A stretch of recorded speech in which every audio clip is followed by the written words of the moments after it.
Shisngi haswa kini geladan ke jingelang pajba hayau maurun keneng kabala pelong dak Nyota People's Movement ban pensai pajba ya ka Village Administration Bill 8000 khatsau kabala menjer dak arpa bad ya ka ordinance hakaba kila dawa ban wengno ya ka ordinance ya kini ke jingelang la pelong dak HPM bala penya do president ke HYC ubadairu urang ba snong jong ka maurun keneng uba pita lawai hakaba nakaliang working president ka khnam uba Adelbert Nongrum u general secretary ke HYC uba Robert June Kharjarin badu president ke HANM uba Lamprang Kharbani kila pensai nak benta ban pensuthu ikipat ba kibadang sa hak umdum hakabai dei bad ke jingmot jong ka ordinance jong ka sarkar jala badru ya ka VEB jong ka KHADC Dr. Mukul Sangma Shisngi Shobanong ko Dorbari hapo madan pulo upelai jaga ordinance pada umur ada kamram balik pulo kata pisngap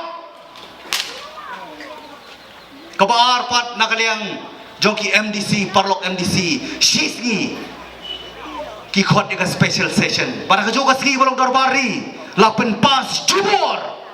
ya kata ke village administration bill balapen kelano dakaba ya hap jengmut lang lesi bat katu katni kirang basnong badon burong haka kerteng juga sinjuk kirang basnong sor bat kapsor ngamong baro don katu bat katni dakaba ekran sotu badeban pas naka pas ni ka bil ka basna thamai balaweng no artli ki kindon ki ba kong santam banyada omne yagi yaki longdin bat ki pateng bat khamtam yaki khon ki ti ki bat sakha chani ka parthai pai bala na piom do chikermen shu nam tak jai benriu sngobha ngadu ban takasi nai kha khon shu ai bagani ka jai benriu kan yap no hani ka pateng ka jongi nera nang ya kha khon ngendang wanra ki khon chani ka parthai sngobha ken klet no ken chwai la dia